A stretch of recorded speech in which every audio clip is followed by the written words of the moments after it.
मित्राणि नमो वाग्देव्यै। आज शुरू करते हैं अभिज्ञान शाकुंतलम इति नामकरणस्य समीक्षा क्रियताम्। अभिज्ञान शाकुंतलम के नामकरण की समीक्षा कीजिए, ऐसा प्रश्न आ सकता है। तो आज इसी की समीक्षा करने का प्रयास करेंगे और निवेदन यह है कि आप इसको लिखें जरूर। लिख करके जब आप पढ़ेंगे, जो भी आप यहाँ समझते हैं, सुनते हैं, उसे लिखिए। लिखने के बाद अपने नोट्स से पढ़िए तो ज़्यादा ठीक रहेगा, वही याद भी होगा, उसी से आपका कुछ होना है। हम लोग थोड़ा सा रास्ता दिखाने का काम करते हैं, लक्ष्य तो आपको प्राप्त करना है। लक्ष्य राजकीय एलटी है और ऐसे प्रश्न आपको जीआईसी प्रयोक्ता वाले में भी मिलेंगे, तो उनका भी उत्तर ऐसे ही होगा। चलिए देखते हैं। काव्ये किमपि प्रसिद्धम ऐतिहासिकम काल्पनिकम व कथानकम भवति। काव्य में कोई प्रसिद्ध ऐतिहासिक अथवा काल्पनिक कथानक होता है, यानी काव्य की जो कथा होती है वो या तो ऐतिहासिक होगी या काल्पनिक होगी या प्रसिद्ध होगी। तो प्रसिद्ध अलग क्यों कहा गया है?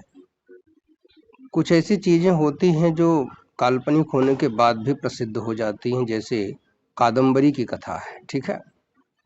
तो इसलिए अब अभिज्ञान शाकुंतलम की तरफ आते हैं, जो ऐतिहासिक भी है और सामान्य परिस्थितियां कल्पना प्रसूत भी हैं, कल्पना से उत्पन्न भी है।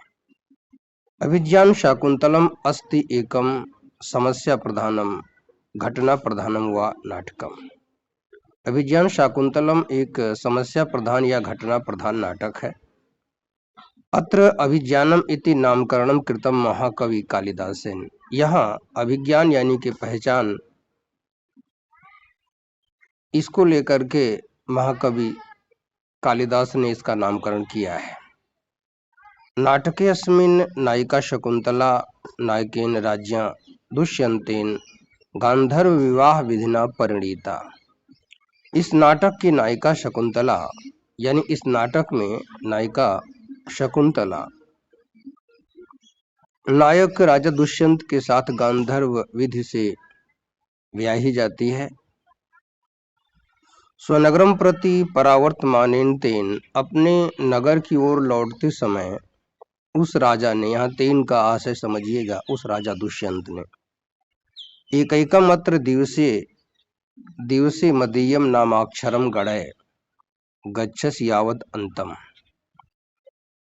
ये जो तीसरे अंक में बात आई है, जहाँ पर दुष्यंत शकुंतला को आश्वासन देते हैं कि ये जो अंगूठी मैं दे रहा हूँ, इसमें एक एक अक्षर जो हैं, इनको एक एक करके एक एक दिन के लिए गिनिएगा।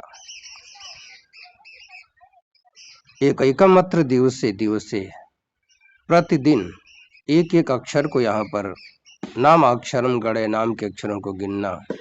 यावत अंतम गच्छसि, जब तुम अंत पर पहुंचोगी, अर्थात अंतिम दिन जिस दिन आप गिनेंगी उसके पहले हमारा कोई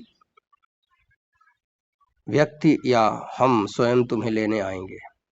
तो याद रखिएगा, ये वहां कहा गया था।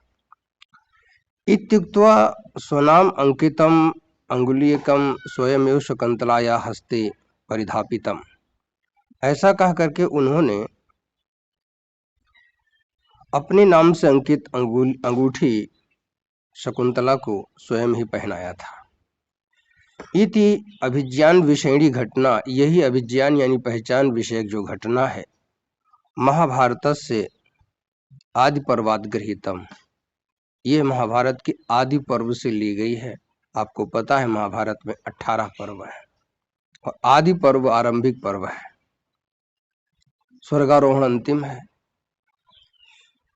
अब समीक्षा करते हैं।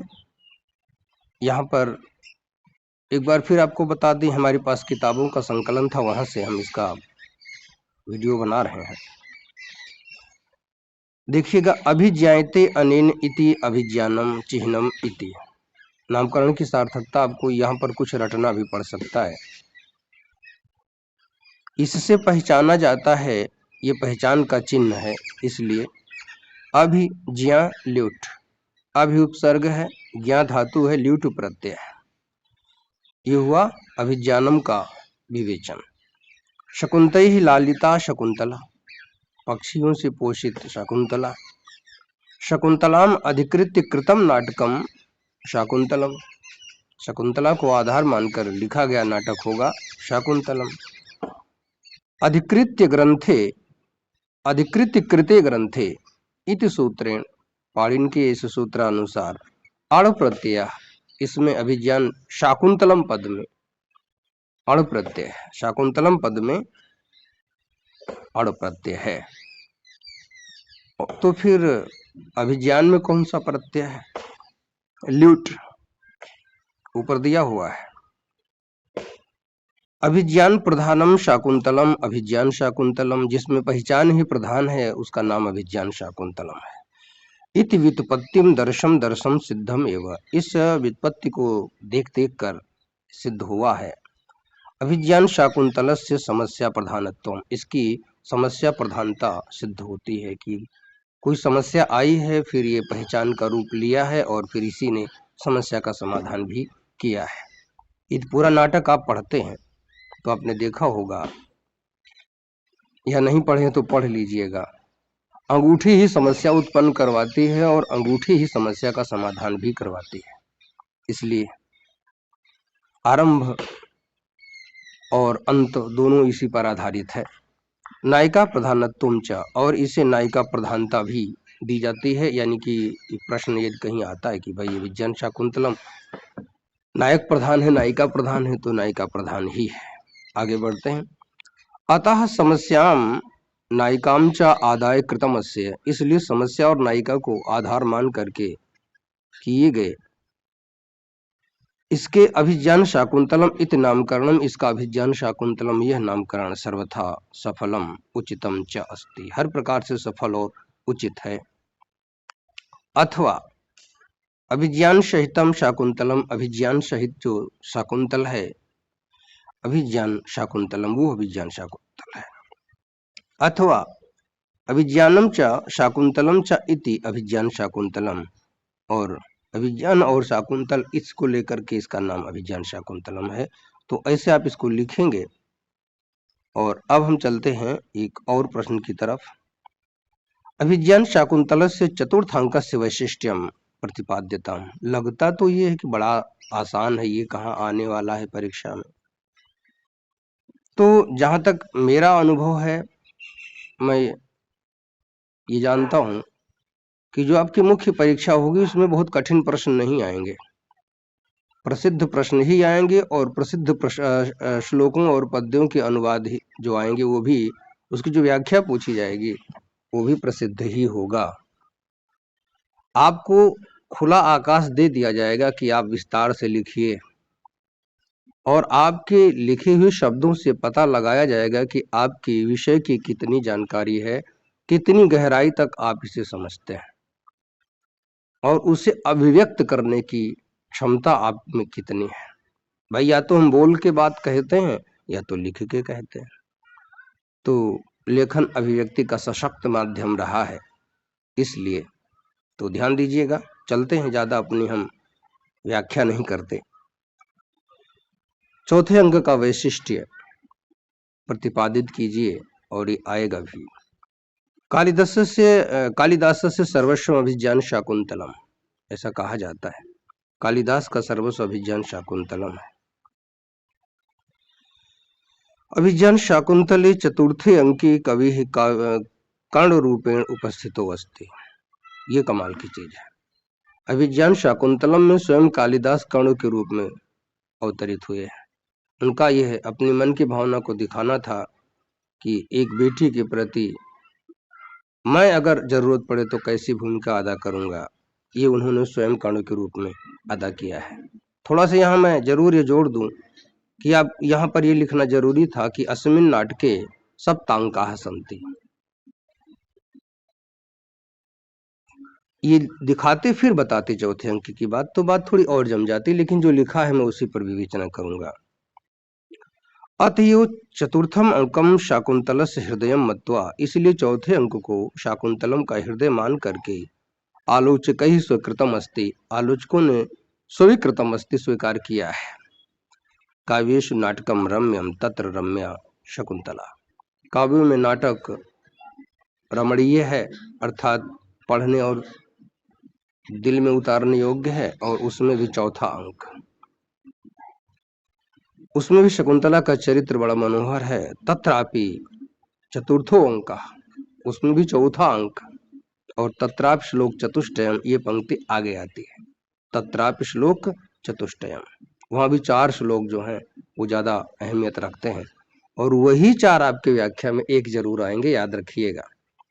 आप कहेंगे आप सब कुछ लेके बैठे हैं, नहीं कुछ तो हमारे पास नहीं है, लेकिन अनुभव तो है। आप भी जब अभी तो आपको लगता है कि कैसे पास होंगे, कैसे क्या करेंगे, एक निराशा भी कभी हो जाती है। तो जैसे पिछली सारी परीक्षाएं पास करके आप यहाँ तक आ गए हैं, ऐसे पास हो जाएंगे और तब आपकी खुशी की कोई सीमा नहीं रहेगी। मैं पहले से ही शुभकामनाएं दे देता हूँ। अभिज्ञान शाकुंतलस्य चतुर्थे अंके लौकिकता अलौकिकतयोः प्रकृति मानवयोः विलक्षणं समन्वयो अस्ति। अभिज्ञान शाकुंतलम के चौथे अंक में लौकिकता यानी सांसारिकता और अलौकिकता दिव्य शक्ति का प्रदर्शन, और प्रकृति मानवयोः प्रकृति और मनुष्य का विलक्षणम विशेष प्रकार का समन्वय है, अर्थात मिला जुला रूप है। एक तरफ लौकिकता दिखती है तो दूसरी तरफ अलौकिकता ईश्वरीय शक्ति दिखती है महर्षि कणों के अंदर, और प्रकृति और मनुष्य का रिश्ता कितना गहरा हो सकता है ये वृक्षों द्वारा दिए गए आभूषण से स्वतः ज्ञात हो जाता है। आप कहेंगे आप संस्कृत पढ़ा रहे हैं, संस्कृत की व्याख्या सिखा रहे हैं, समझा रहे हैं, या हिंदी बता रहे हैं, तो पढ़ने को तो लिखा हुआ आपको मिल ही जाएगा, आप समझ लेंगे तो शायद अगली बार खाली जब संस्कृत पढ़ेंगे तो आपके मन में सारी बात खुलती चली जाएगी। यही उद्देश्य भी है हमारा। चलिए, वनौकसोऽपि वयं लौकिकज्ञा एव, ये कर्णों का कथन, वनवासी होते हुए भी हम सांसारिक ज्ञान भी रखते हैं, लौकिकता यानी कि समाज की परंपराएं भी जानते हैं। इति कर्णस्य उद्घोषणा चतुर्थांकस्य वैशिष्ट्यं द्विगुणयति, यह कर्ण की उद्घोषणा अर्थात कर्ण का यह कथन चौथे अंक के महत्व को दोगुना कर देता है। अरण्यवासिन्या शकुंतलायाः पतिगृहं हस्तिनापुर गमनेन च अरण्यराज प्रसादयोः किमपि विलक्षणं संबंधं प्रतिपादयति चतुर्थो अंकः। जंगल में रहने वाली शकुंतला के पतिगृह हस्तिनापुर जाते समय जंगल की और समाज और राजगृह की यानी कि जंगल के वातावरण की, वन में रहने वाले लोगों की और राजमहल के किसी विशेष संबंध को चौथा अंक प्रकट करता है। एक तरफ वो वन की मतलब जंगल में यानी आश्रम में रहने की स्थिति का चित्रण करता है, तो दूसरी तरफ राजमहल में कैसे रहना है, अन्य महारानियों के बीच में कैसे रहना है, जिसमें आप देखेंगे वही शुश्रू ससु गुरुन कुरु सखी वृत्तिम सपत्नी जने इत्यादि इत्यादि, आप चौथे अंक के चौथे 4 प्रसिद्ध श्लोकों में देख लीजिएगा।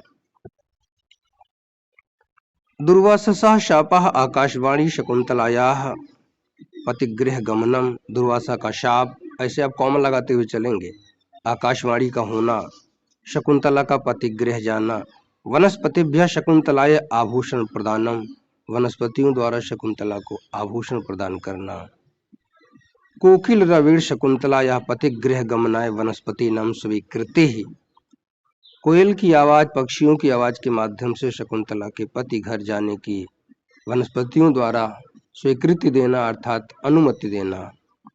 वहां पंक्ति आई है ना, अनुमत गमना शकुंतला वनवास बंधु भी, ऐसा आया है।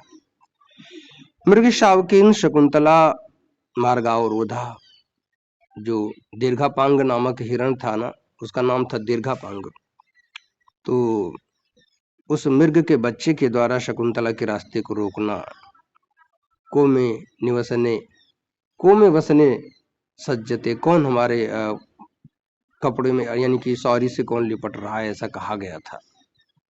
शकुंतला यह प्रस्थानम, शकुंतला की विदाई, चेती, ये सब चतुर्थो अंक से महत्वपूर्ण घटना संति, ये चौथे अंक की महत्वपूर्ण घटनाएं हैं। अभिज्ञान शाकुंतल से चमत्कारो दुर्वासा शाप घटना। अभिज्ञान शाकुंतलम के का चमत्कार दुर्वासा के शाप की घटना है।